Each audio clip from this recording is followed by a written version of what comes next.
ये जो हमारा सिलेबस है, ये क्लास 12th का सिलेबस है। क्लास 12th में जो हमारा चलता है बुक, वो दो पार्ट में चलता है, एक पार्ट वन और दूसरा पार्ट टू।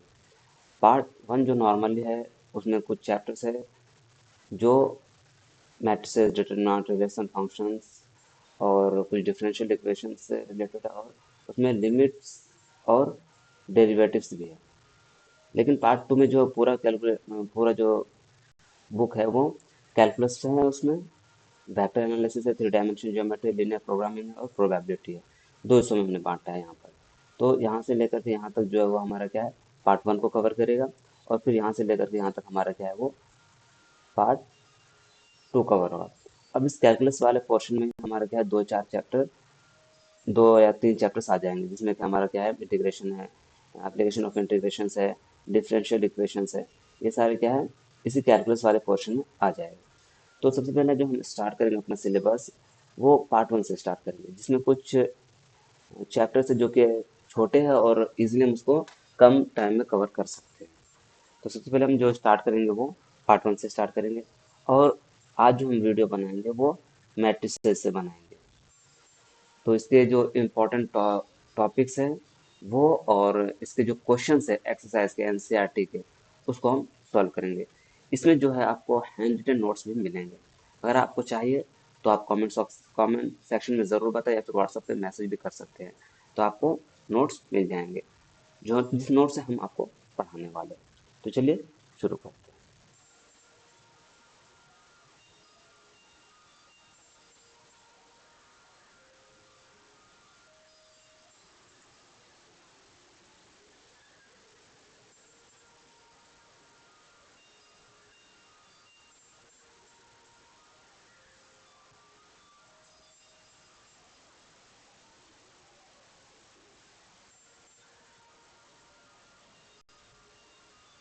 देखिए, यहाँ पर ये आपके पास हैंड रिटन नोट्स दिख रहा होगा, जिसमें कि हमारे चैप्टर का नाम है मैट्रिक्स। तो ये हमारा चैप्टर जो अगर आप एनसीईआरटी में देखेंगे तो ये आपको मिल जाएगा थर्ड चैप्टर। तो मैट्रिक्स है इस चैप्टर का नाम। और इसका जो प्लूरल होता है, बहुवचन, वो होता है मैट्रिसेस। ठीक है, अगर हम बहुत सारे मैट्रिक्स की बात करेंगे तो हमारा आ जाएगा वो मैट्रिसेस में। तो इसका पहला पॉइंट कहता है, सबसे पहले पॉइंट पे हम उसकी बात करेंगे डेफिनेशन की, कि क्या डेफिनेशन है उसका और किस सिंबल में हम उसको इंडिकेट करते हैं। फिर उसके बाद धीरे धीरे हम आगे चलेंगे। तो जैसा कि यहाँ पर आपको दिख रहा है, it is a rectangular array of n elements arranged in m rows and n columns. We use the symbols, ये ब्रैकेट है, बड़ी ब्रैकेट, और यहाँ पर इसके नीचे में हम m क्रॉस n लिखते हैं, या इस छोटी ब्रैकेट से हम लिखते हैं और m क्रॉस n यहाँ दिखाते हैं, या हम इस डबल लाइन से हम दिखा सकते हैं, जहाँ पर m cross n number of rows और नंबर ऑफ कॉलम्स को बताता है। ठीक है, एन क्या बताता है, ये एन वो कॉलम को बताता है, और ये एम क्या बताता है, रोज। ये रोज है और ये कॉलम्स है। We use the symbols only for its beauty. तो इस सिंबल का उसमें कुछ ज्यादा ये है नहीं जरूरत, लेकिन हम उसको क्या करते हैं, एक अच्छी तरीके से सजा करके उसके एलिमेंट्स को लिख सके, इसीलिए हम इस सिंबल का यूज करते हैं। And has no other meaning in writing order, M cross N, the first suffix M, जो पहला उसमें लेटर है M, is used for rows and the next for columns. यानी एम जो हमने लिखा है वो कॉलम्स के लिए है। वी में, देखिए नीचे क्या है, we may also define matrix as a store. ये क्या है, स्टोर है किसी भी इंफॉर्मेशन का। अगर हमारे पास बहुत सारी कुछ जानकारियां हैं, उसको अगर हम एक जगह इकट्ठा कर लें, जमा करें, तो वो क्या होता है, स्टोर होता है। स्टोर ऑफ हाउस, ठीक, ऑफ इंफॉर्मेशन, जानकारी का क्या है वो घर, एक तरह से हम उसको बना लें।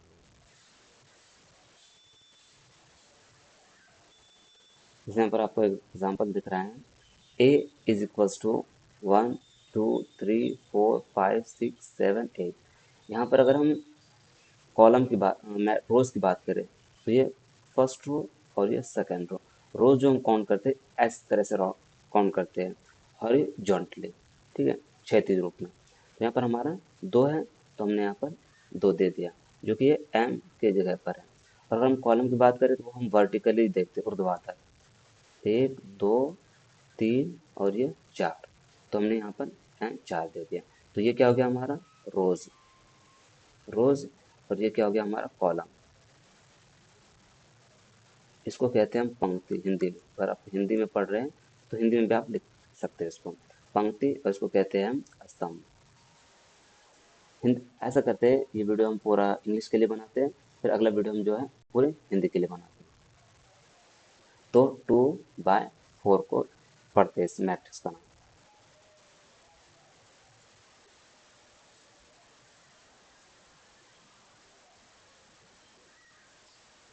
एक मैट्रिक्स यहाँ पर हमारा B, B is equals to हमारा A B C D E F. यहाँ पर अगर आप देखें पंक्ति एक दो तीन, और कॉलम कितना है, स्तंभ दो, एक दो। तो उसको हम लिखेंगे 3/2। तो सबसे पहले हम एम को लिखते हैं, जो कि हमारा M1 M2 M3। ठीक, 3 M है हमारा, क्योंकि हम M क्रॉस N लिखते हैं, जो कि M किसको बताता है, रोज, और N बताता है हमारे कॉलम को। यहाँ पर अगर हम एक दूसरे मैट्रिक्स की बात करें, जो कि हमारा सी है, एक दो तीन चार, इसमें हमारा एक कॉलम है, एक रो है, और कितना कॉलम है, चार। तो 1/4 लिखेंगे इसको। उसी तरह से डी हमारा है, ए बी सी डी। तो ये 2x2 का एक मैट्रिक्स बना है। तो ये हो गया सारे मैट्रिक्स का डेफिनेशन और उसका इंडिकेशन, हम उसका कैसे इंडिकेट करते हैं। अगर हम इसके जनरल नोटेशन की बात करें तो हमारा जो है इस तरह से दिखेगा आपको कि एक हमारा कोई मैट्रिक्स है, A11 A12 A13 A14 dot dot dot AN। तो ये चूंकि हमारा फर्स्ट कॉलम है, सॉरी फर्स्ट रो है ये हमारा, तो सबका पहला जो है A1 A1 A1 A1 है, और लास्ट में भी A यहाँ पर 1 ही है। अब सेकंड वाला जो है वो हमारा कॉलम को बताता है।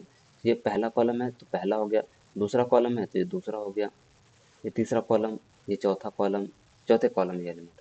तो हर एक एलिमेंट का एक इंडिकेशन है कि वो एलिमेंट उस मैट्रिक्स में कहाँ पर एग्जिस्ट कर रहा है।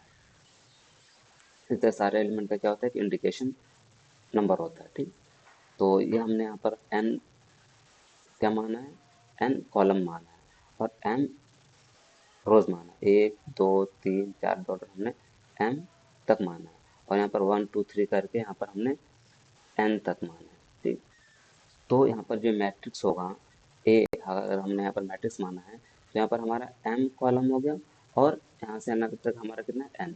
तो m क्रॉस n में ये हमारा एक जनरल नोटेशन होता है मैट्रिक्स का। चलो आगे देखते हैं।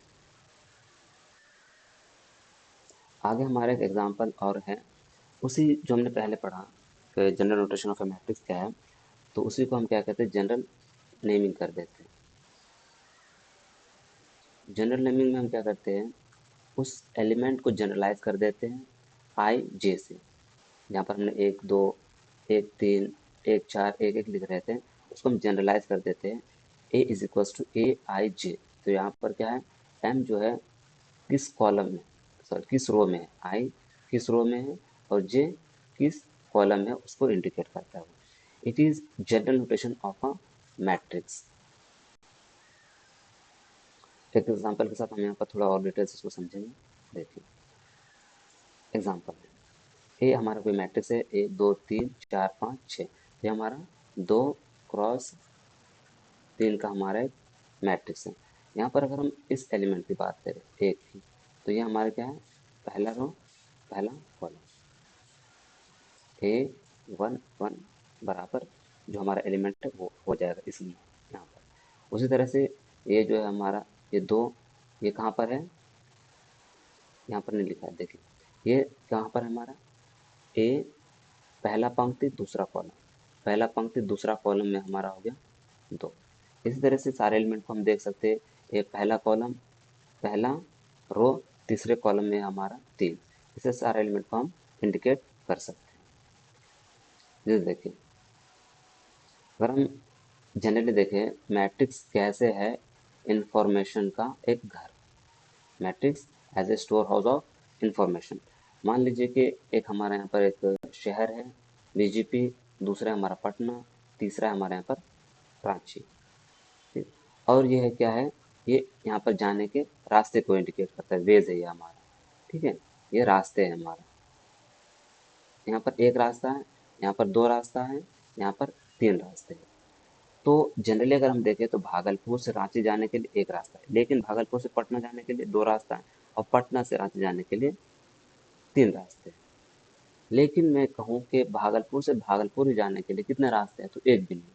तो चलिए हम इसको मैट्रिक्स में कैसे दिखाते हैं, वो ये देखेंगे यहाँ पर। देखिए, यहाँ पर है टू, कहाँ से कहाँ तक जाना है। अगर हम कहें कि भागलपुर से, बी से भागलपुर को इंडिकेट किए, बी से पटना, आर से रांची।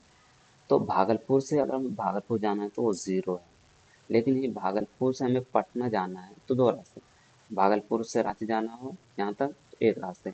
वहीं पर अगर हम भागलपुर से, पटना से भागलपुर जाएंगे तो दो रास्ते, और पटना से पटना जाएंगे तो 0, पटना से रांची जाएंगे तो तीन रास्ते। उसी तरीके से हम रांची से अगर देखें कितने रास्ते कहाँ पर जा रहे हैं, तो रांची से भागलपुर जाने के लिए एक, रांची से पटना जाने के लिए तीन, और रांची से रांची जाने के लिए 0। इस तरह से हम किसी भी इंफॉर्मेशन को स्टोर करते हैं किसी जगह पे। अब आ जाते हैं हम काइंड्स ऑफ मैट्रिसेस में, कि मैट्रिसेस के प्रकार कौन कौन से हैं। पहला प्रकार जो है हमारा, वो है रो मैट्रिक्स। अब रो मैट्रिक्स क्या कहते हैं वो देखिए। A matrix A is equals to A I J M cross N is called row matrix if M is equals to 1। एक मैट्रिक्स को हम रो मैट्रिक्स कहेंगे जब m का मान 1 हो जाए। हम किसी मैट्रिक्स को m क्रॉस n में लिखते हैं, m क्रॉस n, जहाँ पर m क्या बताता है हमारा, रोज को। अगर रोज की संख्या 1 हो जाए तो वो क्या हो जाएगा हमारा, रो मैट्रिक्स, क्योंकि रो 1 हो रहा है तो इसलिए हम इसको रो मैट्रिक्स कहेंगे। यहाँ पे देखिए a इज इक्वल टू 1 2 3 4, ये एक लाइन में ही दिखेगा आपको स्ट्रेट वे में, जिसमें कि एक पंक्ति होगा, उसे हम रो मैट्रिक्स कहेंगे। इसमें भी देखिए 1 into 4 1/4 है। तो ये हमारा क्या है, रो मैट्रिक्स कहलाएंगे। अब चलिए दूसरा देखते हैं। दूसरा यहाँ पर हमारा कॉलम मैट्रिक्स। अब कॉलम में क्या होगा, नॉर्मल अगर हमने ऊपर में देखा कि रो मैट्रिक्स कहेंगे जब रो का मान 1 हो जाए, उसी तरह से हम कॉलम मैट्रिक्स कहेंगे अगर कॉलम की संख्या 1 हो जाए बस। A matrix A I J M cross N is called column matrix if N is equals to 1। इस एन का मान अगर 1 हो जाए, कॉलम की संख्या 1 हो जाए, तो हम क्या कहेंगे, वो कौन सी मैट्रिक्स है, वो हमारा कॉलम मैट्रिक्स है। चलिए आगे देखते हैं। कॉलम मैट्रिक्स में, रो मैट्रिक्स में देखें कि हमारा जो मैट्रिक्स था वो इस तरह से दिखता था, लेकिन अगर हम कॉलम मैट्रिक्स में देखें तो वो कुछ इस तरीके से दिखेगा। तो ये हमारा मैट्रिक्स है 3/1 में, तो एन का मान यहाँ पर 1 है। इसी तरीके से एक मैट्रिक्स दी है जिसमें कि एन का मान 1 है। चलिए हम अगले टाइप की बात करते हैं। अगला टाइप है हमारा हॉरिजॉन्टल मैट्रिक्स। हॉरिजॉन्टल मैट्रिक्स क्या है, यहाँ पर देखें। A matrix A is equals to Aij M cross N is called horizontal matrix if M less than N हो जाए। M का मान N से अगर छोटा हो जाए तो वो हमारा क्या हो जाएगा, हॉरिजॉन्टल मैट्रिक्स हो जाएगा। M कम हो जाए तब। अब हॉरिजॉन्टल मैट्रिक्स बनता कैसे है, यहाँ पर देखिए एग्जांपल में। यहाँ पर हमारा एक मैट्रिक्स ए है जो कि 1 2 3 4 5 6 7 8। तो यहाँ पर हमारा m क्या है, 2 है, और नंबर ऑफ एंस क्या है, 4 है। तो 2/4 है, जहाँ पर हमारा क्या है, 2 लेस देन 4 है, यानी कि m लेस देन n हो गया। तो इस कंडीशन में हम क्या कहेंगे, ये वाला जो मैट्रिक्स है हमारा वो क्या है, हॉरिजॉन्टल मैट्रिक्स है। बस ध्यान रखना है कि m लेस देन n, तो वो हॉरिजॉन्टल मैट्रिक्स। वहीं इसके अपोजिट अगर हम बात करें, हॉरिजॉन्टल का अपोजिट होता है वर्टिकल। तो अगला टाइप है हमारा vertical matrix. A matrix A is equals to Aij M by N is called a vertical matrix if M greater than N. अगर m n से बड़ा हो जाए तो वो हमारा क्या हो जाएगा, वर्टिकल मैट्रिक्स बन जाएगा। एक एग्जांपल से यहाँ पर समझने की कोशिश करेंगे। जैसे कि यहाँ पर हमारा a इज इक्वल्स टू है 1 2 3 4 5 6। यहाँ पर हमारा नंबर ऑफ m जो है 3 है और नंबर ऑफ n जो है वो हमारा 2 है। तो इस मैट्रिक्स को हमने दिखाया 3 × 2 में। तो 3 बड़ा है 2 से, इट मीन्स m बड़ा है n से। तो इस कंडीशन में अगर हमारा कोई मैट्रिक्स मिल जाए तो उसे हम क्या कहेंगे, वर्टिकल मैट्रिक्स। चलिए आगे बात करें। अब आता है हमारा एक टाइप जिसका नाम है जीरो मैट्रिक्स और नल मैट्रिक्स। जीरो मैट्रिक्स या नल, नल मतलब होता है खाली, खाली matrix. A matrix A is equals to Aij M cross N is called a zero matrix if Aij is equals to 0। इसका मतलब ये हुआ कि उस मैट्रिक्स का हर एक एलिमेंट अगर जीरो हो जाए तो उसे हम क्या कहेंगे, जीरो मैट्रिक्स या फिर नल मैट्रिक्स, मतलब खाली मैट्रिक्स। चलिए इसके एग्जांपल को देख लेते हैं। एग्जांपल कैसा है, for all A I sorry for all I J, for all I J, सभी आई जे के लिए, a matrix with all the entries, सभी elements are zero is called zero matrix. यहाँ पे देखिए एग्जांपल हमारा ए है, यहाँ पर इस मैट्रिक्स के सारे एलिमेंट क्या है, जीरो है, चाहे वो मैट्रिक्स कितना ही ऑर्डर का क्यों ना हो जाए। इसको अगर हम देखें तो इसको हम कह सकते थे, यहाँ पर m हमारा जो है छोटा है n से, तो इसको हम क्या कहते हैं, हॉरिजॉन्टल। अगर m बड़ा जो हो जाए n से तो उसको हम वर्टिकल मैट्रिक्स कहते हैं। इससे पहले हमने पढ़ा, तो चीज़ों को कनेक्ट करते हुए चलना है कि हमने क्या पढ़ा है और आगे चीज़ें जो आ रही है उसमें हम उसको कैसे अप्लाई कर सकते हैं। यहाँ पर हम जीरो मैट्रिक्स को नॉर्मली अगर हम देखें तो कैपिटल ओ या फिर जीरो के टाइप में दिखा करके हम यहाँ पर जितने क्रॉस का वो मैट्रिक्स है उतना हम क्रॉस में दिखा देते हैं, उतना बाय उतना का। जैसे हम अगर हम लिख दें कैपिटल ओ, यहाँ पर लिख दें 5/5, इट मीन्स इसमें जो है m और n 5 है। या फिर यहाँ पर हम इसको 6 भी कर सकते हैं, या कितना ही हम कर दे तो उसमें सारे एलिमेंट्स जीरो जंग, बस हमें ध्यान देना है कि इसमें जो है m कितने बनाने हैं और n कितने की है। तो जितने की हमें जरूरत होगी उस हिसाब से हम इसको जीरो मैट्रिक्स को अपने मन से भी ले सकते हैं। यहाँ पर 3 × 3 का भी बना कर दिखा। अब हम बात कर लेते हैं अगले टाइप की, जो कि है हमारा 6 number, rectangular matrix. A matrix A is equals to Aij M cross N is called rectangular matrix if M does not is equals to N। अगर M N के बराबर नहीं है तो हम उसको क्या कहेंगे, रेक्टेंगुलर मैट्रिक्स। एग्जाम्पल से यहाँ पर समझिए। पहला एग्जाम्पल जो कि हमारा A इज इक्वल्स टू है 1 2 3 4 5 6 7 8। तो यहाँ पर जो है हमारा दो पंक्ति है, यानी कि दो रो है और 4 कॉलम है। तो हम 2/4 से इसको दिखा रहे हैं। तो यहाँ पर हमारा 2 does not is equals to 4 होगा। तो ये हमारा क्या बन जाएगा, यहाँ पर रेक्टेंगुलर मैट्रिक्स। बस इतना याद रखना है कि m बराबर n नहीं होगा। ये हमारा ऐसा भी बन सकता है 4 does not is equals to 2, ये वाला मैट्रिक्स, बस इसका फॉर्मेट बदल जाएगा। तो ये हमारा यहाँ पर जो है, ये हमारा क्या है, हॉरिजॉन्टल मैट्रिक्स है, यहाँ पर हमारी वर्टिकल मैट्रिक्स है। तो वो चीज़ें जो बनेंगी हमारा रेक्टेंगुलर मैट्रिक्स ही बनेगा। बस रेक्टेंगुलर में हमें ध्यान रखना है कि m बराबर n ना हो। यहाँ पर देखिए हमारा 4/2 का ये हमारा एक बी मैट्रिक्स है, जो कि हमारा क्या है, रेक्टेंगुलर मैट्रिक्स है। अब रेक्टेंगल का जो उल्टा होता है वो हमारा एक तरह से कह सकते हैं कि वो हमारा स्क्वायर बनता है। अगर हम स्क्वायर मैट्रिक्स के डेफिनेशन की बात कर लें, अगला टाइप हमारा square matrix. A matrix A is equals to Aij M cross N is called a square matrix if M is equals to N। अब इससे पहले वाले में हमने देखा कि M बराबर N ना हो तो हम उसको कहेंगे रेक्टेंगल, क्योंकि एक रेक्टेंगल का मतलब होता है हमारा आयत, जिसमें कि आमने सामने के बराबर होता है, दो साइड बराबर नहीं होता है। कॉन्सिक्वेंटली दो लगातार जो हमारा भुजा बनता है वो दोनों आपस में बराबर नहीं होता, तो हम आयत कहेंगे। और प्रतिकोण तो 90 डिग्री बनना है, वो हमें देखें। अब स्क्वायर मैट्रिक्स में क्या है हमारा कि m और n दोनों बराबर हो, इट मीन्स हमारा जितना रो होगा उतना ही हमारा कॉलम भी होना है।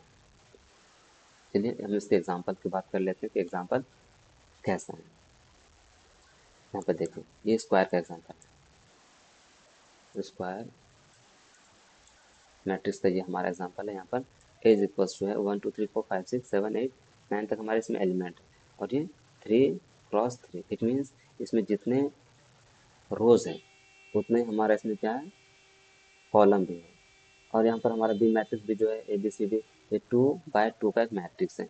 यानी कि यहाँ पर क्या है, एम बराबर एन है। 3 और 3 बराबर है, 2 और 2 बराबर है। तो ये हो गया हमारा किसका एग्जांपल, स्क्वायर मैट्रिक्स का। अब हम देखेंगे अगला टाइप जो कि हमारा ए डायगोनल मैट्रिक्स। डायगोनल मैट्रिक्स का डेफिनेशन हमारा है स्क्वायर मैट्रिक्स। ये जो होता है डायगोनल होने के लिए सबसे पहले हमें क्या, हमारा क्या बनना पड़ेगा मैट्रिक्स को, वो स्क्वायर मैट्रिक्स होना है। स्क्वायर मैट्रिक्स होने के बाद ही हम डायगोनल मैट्रिक्स की बात कर सकते हैं।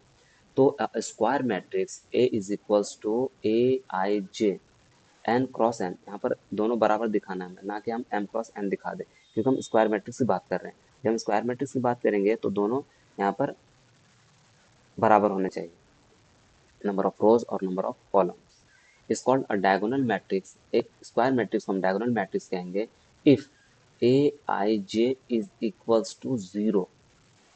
अगर A I J equal to zero हो जाए फॉर ऑल, उन सभी आई जे के लिए जहां पर आई और जे बराबर नहीं है। ठीक, जहाँ आई और जे बराबर नहीं हो, एक जैसा नहीं है, और उसको हम जीरो कर दे तो वो हमारा डायगोनल मैट्रिक्स हो जाएगा। या a square matrix in which all elements except diagonal elements are zero is called diagonal elements। तो यहाँ पर अगर हम देखें तो हम जिस टाइप की बात कर रहे हैं वो हमारा डायगोनल मैट्रिक्स। और डायगोनल मैट्रिक्स में क्या होगा, डायगोनल के एलिमेंट ही बचेंगे, उसके अलावा जितना भी एलिमेंट होगा वो हमारा जीरो हो जाएगा। अब डायगोनल होता क्या है, वो यहाँ पे देखिए एक हमारा ये वाला मैट्रिक्स बना है ए इज इक्वल टू ऐसा कुछ हमारा है जिसमें कि 3 बाय 3 का हमारा एक मैट्रिक्स बना हुआ है। अब इसमें देखिए ये जो हमारा डायगोनल बनता है, ये हमारा डायगोनल बना है। तो डायगोनल के एलिमेंट को छोड़ करके जितना भी एलिमेंट है वो हमारा सारा क्या है, जीरो है। अब ये डायगोनल, तो जो हमारा एक डायगोनल बनता है वो हमारा प्रिंसिपल डायगोनल है। ठीक, इस डायगोनल को हम क्या कहेंगे, प्रिंसिपल डायगोनल। उसी तरह से एग्जांपल अगर हम बी, दूसरे एग्जांपल की बात करें तो हमारा है बी। बी भी हमारा एक मैट्रिक्स है 4 क्रॉस 4 का। 4 क्रॉस 4 का मतलब एम बराबर एन हो गया और ये हमारा स्क्वायर मैट्रिक्स बन गया। अब स्क्वायर मैट्रिक्स में अगर हम देखें तो ये हमारा क्या है, डायगोनल है। तो डायगोनल एलिमेंट के अलावा जितने भी हमारा एलिमेंट है वो सारे क्या हो गए, जीरो। तो इस तरह से अगर हमारा सिर्फ डायगोनल एलिमेंट बचता है तो उसे हम क्या कहेंगे, डायगोनल मैट्रिक्स। यहाँ पर एग्जाम्पल है हमारा, जनरलाइज एग्जाम्पल है कि A11 A22 A33। It means जहाँ पर हमारा एम और एन, आई और जे सॉरी, आई और जे बराबर है वही सिर्फ जीरो नहीं है, और जहाँ पर बराबर नहीं है वो सारे एलिमेंट जीरो हो जाएंगे। तो ये सारे एलिमेंट हमें दिखना चाहिए, A11 A22 A3 A44 A55। Remark, for all diagonal elements I is equals to J. I बराबर जे जो है वही सारे एलिमेंट बचेंगे, उसके अलावा सारा जीरो हो जाएगा। चलिए अब हम अगले टाइप की बात करते हैं। अगला है हमारा 9, जो कि हमारा scalar matrix. A diagonal matrix is called scalar matrix if all the diagonal elements are same। अब ये जो स्केलर मैट्रिक्स है इसका जो रिलेशन है वो किससे रिलेटेड है, हमारा डायगोनल से। अब डायगोनल मैट्रिक्स में हो सकता है सारे एलिमेंट्स अलग अलग हो जाए, हो भी सकते हैं उसे हम डायगोनल कहेंगे, सिर्फ हमारा डायगोनल वाला एलिमेंट्स बचना चाहिए, वो कुछ भी बच सकता है। अगर एक ऐसा कंडीशन आए जब डायगोनल से सारे एलिमेंट सेम हो जाए, एक जैसे हो जाए, तो उसे हम क्या कहेंगे, स्केलर मैट्रिक्स। चलिए हम इसके एग्जांपल की भी बात कर लेते हैं। यहाँ पर देखिए ये जो हमारा एग्जांपल है ये स्केलर मैट्रिक्स है और इसका रिलेशन हमारा डायगोनल एलिमेंट से कैसे होता है। तो यहाँ पर हमारा एक मैट्रिक्स है, एक स्क्वायर मैट्रिक्स होना चाहिए। हमारा क्या होना चाहिए, स्केलर मैट्रिक्स। सबसे पहले स्क्वायर मैट्रिक्स होना चाहिए, स्क्वायर मैट्रिक्स होगा। अब स्क्वायर मैट्रिक्स में भी अभी हमारा क्या हो जाएगा, वो डायगोनल। अब डायगोनल मैट्रिक्स में अगर सारा एलिमेंट एक जैसा हो जाए तो उसे हम क्या कहेंगे, स्केलर मैट्रिक्स। यहाँ पे तो ए हमारा है 2 क्रॉस 2 का, यानी कि एम बराबर एन हो गया, तो ये हमारा स्क्वायर मैट्रिक्स बन गया। अब इसमें डायगोनल एलिमेंट से बच रहे सिर्फ, और वो सेम, तो हमारा क्या हो जाएगा, स्केलर मैट्रिक्स। ऐसे स्केलर, ऐसे सेम, ऐसे भी याद रख सकते हैं। यहाँ पर देखिए बी हमारा एक मैट्रिक्स है जिसमें कि हमारा डायगोनल एलिमेंट सेम है, और ये 3 क्रॉस 3 का मैट्रिक्स है। पहले टाइप की हम बात कर लेते हैं, अगला टाइप है हमारा यूनिट मैट्रिक्स।